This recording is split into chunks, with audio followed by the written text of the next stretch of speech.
Hey guys, it's Krystal Lee Moore Lucier here, also known as your Home Sweet Home 519 Realtor, Krystal Lee Moore, and I am so happy you're here. This is Realtor Life, a fun and entertaining look at life in the trenches as a real estate professional in Ontario.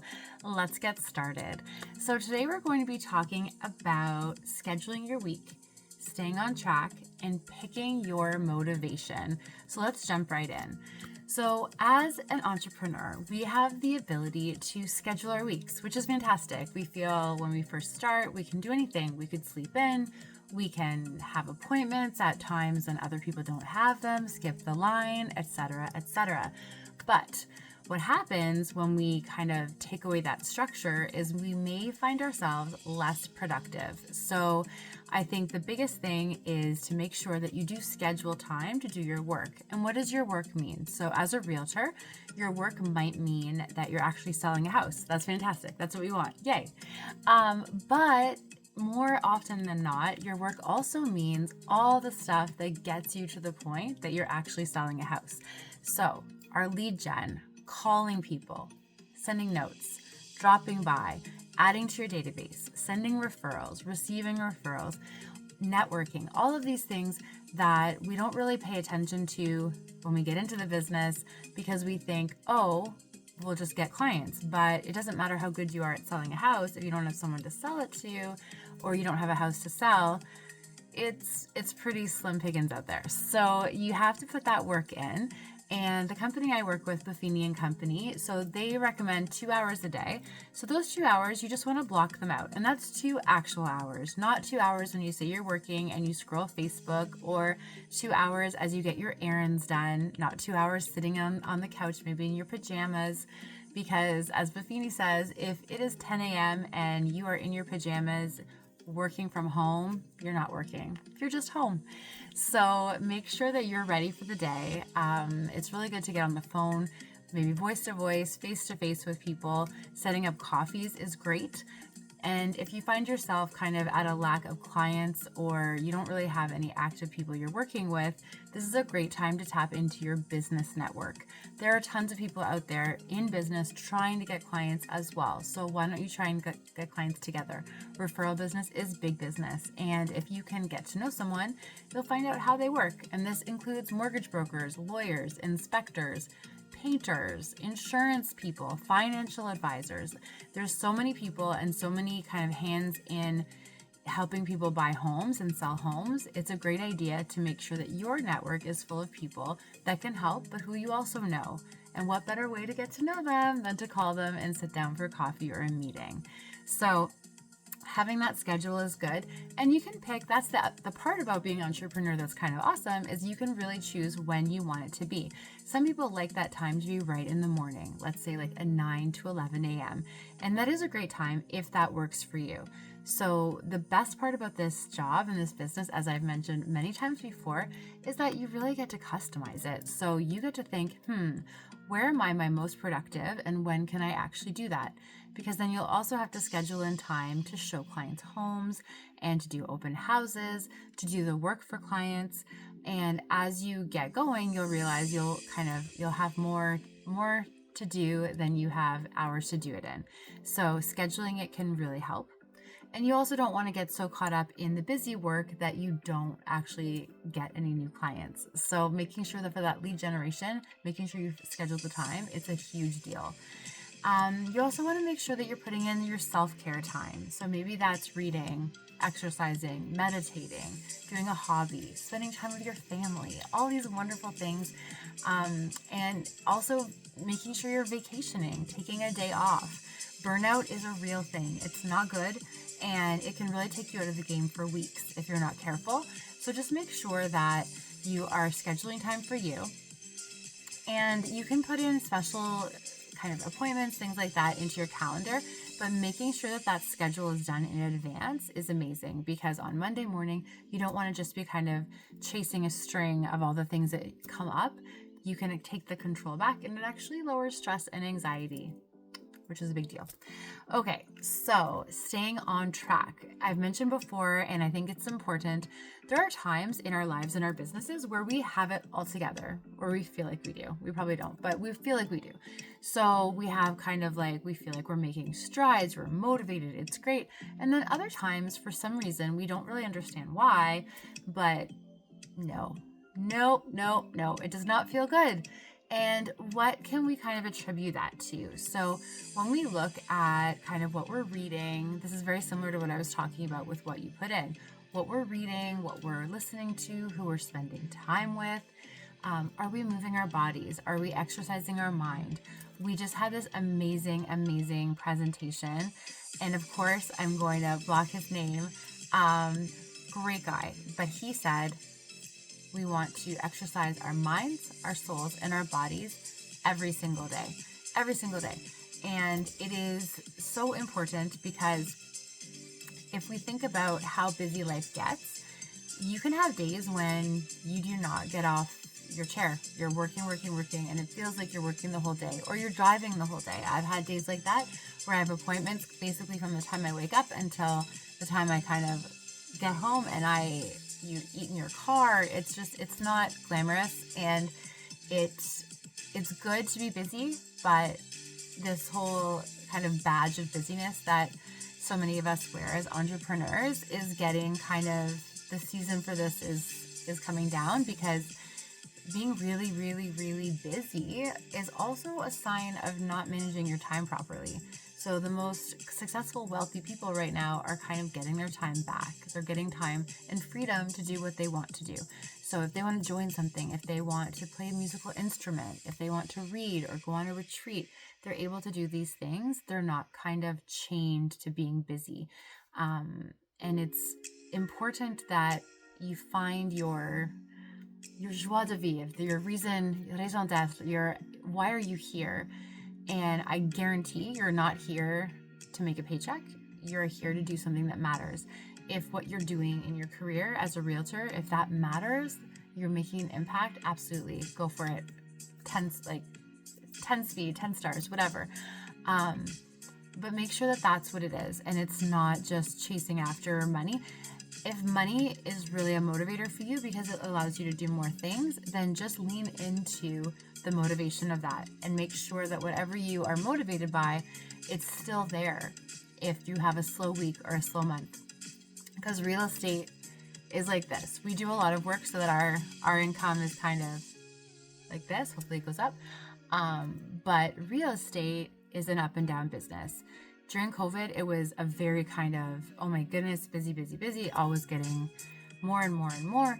And a lot of realtors are struggling this year, especially. It started last year, but this year especially, because we're kind of in a culture where you feel like you always want to do better than you did the year before. And your coaches will tell you that, and your mentors will tell you that. And it makes sense. You always want to be growing. But when you have anomaly years like 2020, 2021, and 2022, it's very hard for your brain to kind of wrestle with the fact that you may not be doing 2022 business. And it's not because you're not working just as hard. It's just the market has changed. And our business, it relies on the market. There are always going to be houses to sell and clients to sell them to. But the question is, can you find them? And will you do the work? Are you willing to do the work to find those clients and serve them and build a lifelong business with referrals and just make an impact? You can make an impact with one person. You can make an impact with a community. You can make an impact with the world. There's no rules about this. You just figure out what's right for you. So scheduling the week and staying on track. Then picking your motivation. So what does that even mean? So everyone is motivated by different things. When I ran a class at my brokerage, Royal LePage Triland, I was running a Buffini class. And what I would do is little extra things to motivate people. And I asked everyone, do you like motivational videos? So as my friend Karen says, like the woo-woo stuff. Do you like it? Is it for you? And I was surprised that like 25% of the room was like, absolutely not. Get me away from those videos. And that was interesting to me because I am so motivated by these videos. Like they do have to be, there has to be substance to the motivation. So I know I've had the opportunity to be in front of a lot of keynote speakers, you kind of can start to tell when it's just woo-woo with nothing, and it's a little bit more empty. But when it's woo-woo with a message and a motivation, and it really, really drives you, like Zig Ziglar says, motivation is like bathing. You have to do it daily because it doesn't last. It is important that you figure out what motivates you. So whether that's going for a walk, I know moving my body, huge. If I go on a walk, I always come up with something cool. I was working out today and I realized that I've been looking for somewhere to play guitar. So I started playing guitar and ukulele during COVID. And for whatever reason, I just can't bring myself to play in front of a group of people, whatever that's about. Probably because I absolutely love it, but I don't think I'm at like that level yet, whatever level. But if you love something, do it. So I put out a post on Facebook to a bunch of people and just said, hey, who plays a musical instrument? How long have you played and what do you play? And I'm just going to reach out and see if people want to play together and just have some fun, because I'm not looking to record a record anytime soon. I'm just really loving it. But things like that, I was trying to figure out like how to do it. You can brainstorm where your body is busy getting its fuel. Your mind can just figure things out. That's how I figured out how to hire an assistant. That is how I figured out a transaction coordinator, someone I was going to hire, but I actually just created a spreadsheet for myself. It's things like that. Where are you going to get the most juice in your mind, I guess? Motivational seminars. I absolutely love conferences and motivational speakers, but that's me. So what motivates you? Books are an amazing way to add to your things, especially motivation. I'm currently reading this wonderful book by Robin Sharma called The Saint, the Surfer, and the CEO. It kind of showed up in my hands in a cool, I don't know, fate, universe, God way. And I'm excited. I have a rule I've mentioned before, but 10 pages a day minimum. So I would say if you want to read and you don't know if you're the reader yet, just 10 pages a day. So you can read more, there's no rule. But if you say I'm going to read 10 pages of a book a day, you'll finish a book in a month. And 10 pages isn't bad. It's hard to read at night. I find if you read at night, I get so tired. I'm like 5 pages in and I'll fall asleep.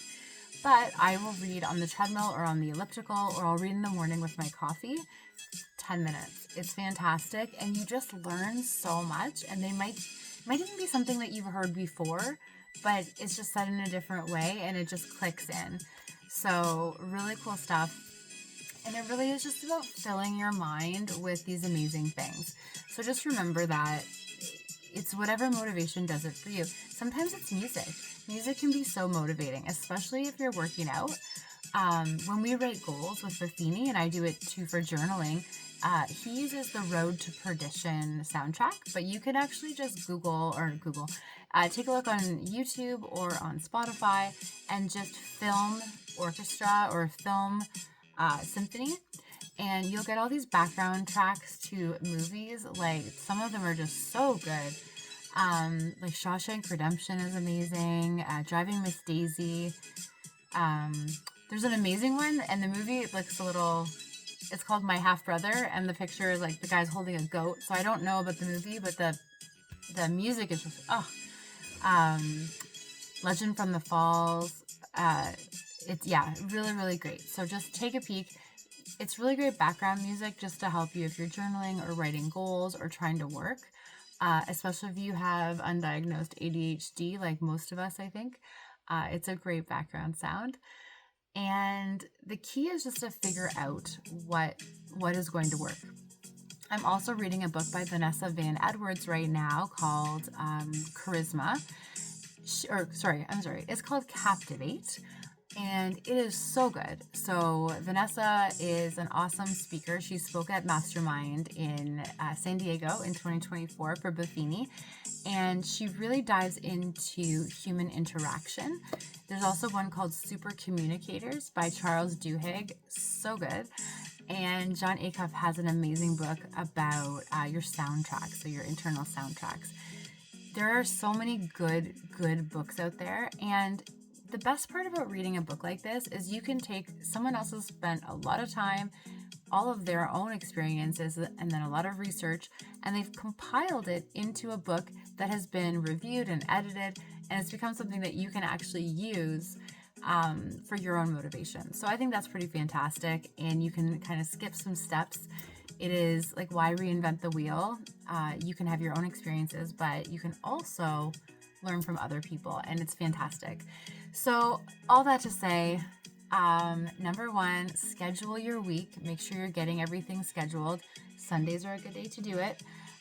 Stay on track. So what is going to bring you back on track? So whether that's just writing, maybe it's a to-do list, maybe it is a calendar, maybe it's I love the CRM, the referral maker from Buffini. I have to call a certain number of people every week, write notes a certain number every week, and I have to pop by a certain number. I also have to send out referrals and receive referrals. So there's a tracking that helps me make sure that I am always keeping the machine moving, and also making sure that I take those rest days. And then, pick your motivation. So whatever that is, it can be several things. It doesn't have to be just one thing. But what is going to make you be your best you? So have fun thinking about it. Thank you so much for listening. I'm Krystal Lee Moore Lucier, also known as your Home Sweet Home 519 Realtor. Krystal Lee Moore. So happy you're here.